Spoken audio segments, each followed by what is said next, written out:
Buenas tardes, amigos ganaderos, amigos del aula y público en general. Les saluda su amigo José Carlos Martínez Villalobos del quinto semestre en el Centro de Bachillerato Tecnológico Agropecuario número 96, ubicado en el municipio de Jalatlaco. Mi presentación que hoy les voy a realizar es lo aprendido en mis clases de módulo llamado Reproducción en especies pecuarias de la carrera en técnico en sistemas de producción pecuario. El tema que yo hoy les voy a abordar es acerca de la duración en la gestación. Los mamíferos domésticos son vivíparos. Esto significa que su desarrollo embrionario y fetal se realiza por completo en el útero. Este periodo de desarrollo intrauterino se denomina preñez o gestación y empieza en la fecundación y termina en el parto. El periodo de gestación de las diferentes especies pecuarias es en los bovinos 278 días o 9 meses, en el búfalo 310 días, en los ovinos 5 meses, en los porcinos 3 meses, 3 semanas, 3 días, en los caprinos 5 meses y por último en la yegua 335 días. Los factores que influyen en la duración de la gestación son estos, pero casi siempre es determinado genéticamente, pero pueden ser modificados por maternos, ya que la edad de la hembra influye mucho en la cría, en el tiempo de gestación del animal, ya que por ejemplo una oveja de más de 8 años tarda más en criar que en una más joven. Es igual en las vaquillas. Una vaquilla joven es igual, su tiempo de gestación es más corto que el de una vaca más grande. Otro factor que influye en la gestación son los fetales, ya que la duración de la gestación está inversamente relacionada con la camada. Esto significa que a mayor número de crías, menos será el tiempo en que nazca el animal. Un ejemplo sería que los becerros gemelos tardan de 3 a 6 días en nacer, menos que los otros que solo serán 1.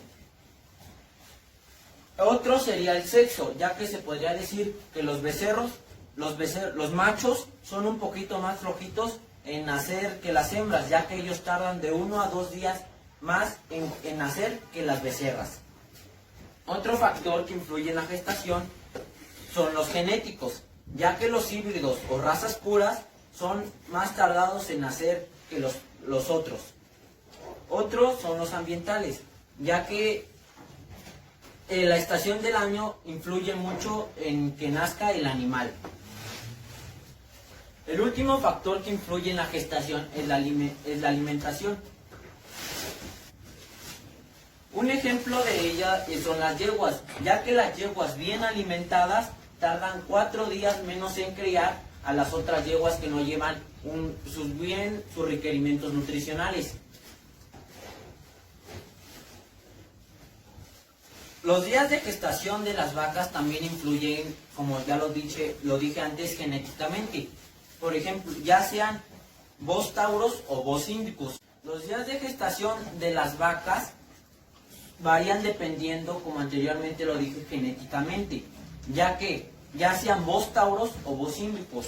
Por ejemplo, las vacas Holstein y las vacas Jersey, además de ser muy buenas productoras de leche, también tienen en común que su gestación es menor a las de otras razas, ya que estos son de 278 días en las Holstein y 279 días en las Jersey. Fisiología materna de la preñez. El contacto estrecho entre el embrión y la madre da oportunidad en influir el embrión en la fisiología materna de la preñez por medio de mecanismos endocrinos. Esto se debe a que el blastocito, antes de implantarse en el endometrio, secreta sustancias que prolongan el tiempo de vida de este cuerpo lúteo. El movimiento en el que ocurre esto se conoce como reconocimiento materno de la preñez. El periodo decisivo en el que el embrión emite la señal para el bloqueo de la leutosis, y esto permite que se establezca la preñez. Un ejemplo sería en el caso de los rumiantes, observamos que el trofoblasco del embrión en desarrollo impide la degeneración del cuerpo lúteo mediante la producción de interferón, que asegura el reconocimiento materno de la preñez. Otro ejemplo sería en el caso de los cerdos. Observamos que ciertos estudios que han hecho sugieren que el interferón, como los estrógenos, participan en el reconocimiento materno de la preñez. Los cambios de los órganos reproductivos. Durante la segunda mitad de la gestación ocurren cambios en el aparato reproductor del animal. Uno sería en la vulva edematosa y la vascularización. Otro sería en la vagina. La mucosa de la vagina es pálida y seca durante la mayor parte de la gestación, pero torna hematosa y flexible cuando es a su término. Otro sería en el cérvix. Durante la gestación, el feto en desarrollo es detenido por el útero. Por este cierre térmico de la cérvix es un moco viscoso, cierra el cérvix cervical, este llamado tapón mucoso de la preñez, se licúa y se expulsa inmediatamente antes del parto. Otro es el útero, incrementa una expansión gradual que consiste en 3 fases: la proliferación, el crecimiento y el estiramiento. Otros son los ovarios, donde persiste el cuerpo lúteo y como resultado se suspenden los ciclos estruales.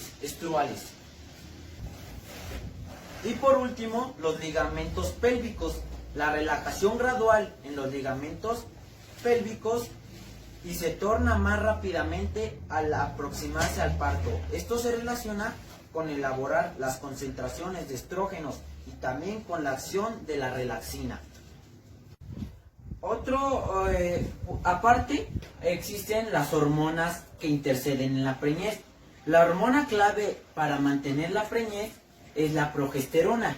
El cuerpo lúteo persiste durante toda la gestación en el animal, excepto en la yegua.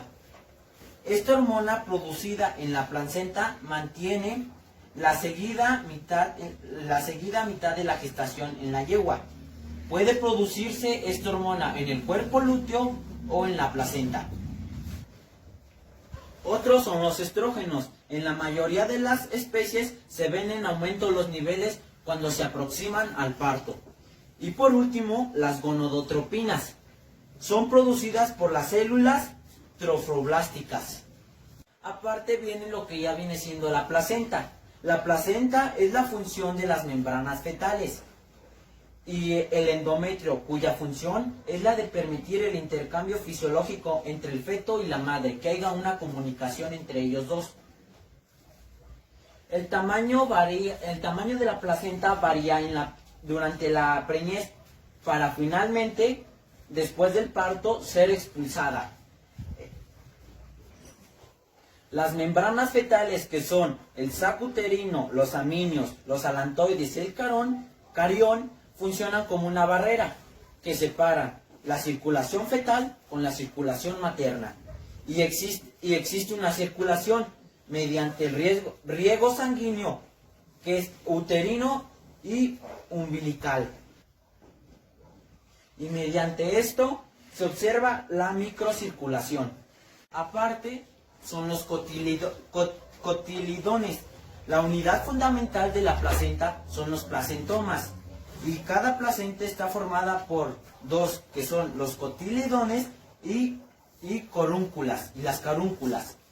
Los cotiledones son de origen fetal y las carúnculas son proyecciones especializadas de la mucosa uterina.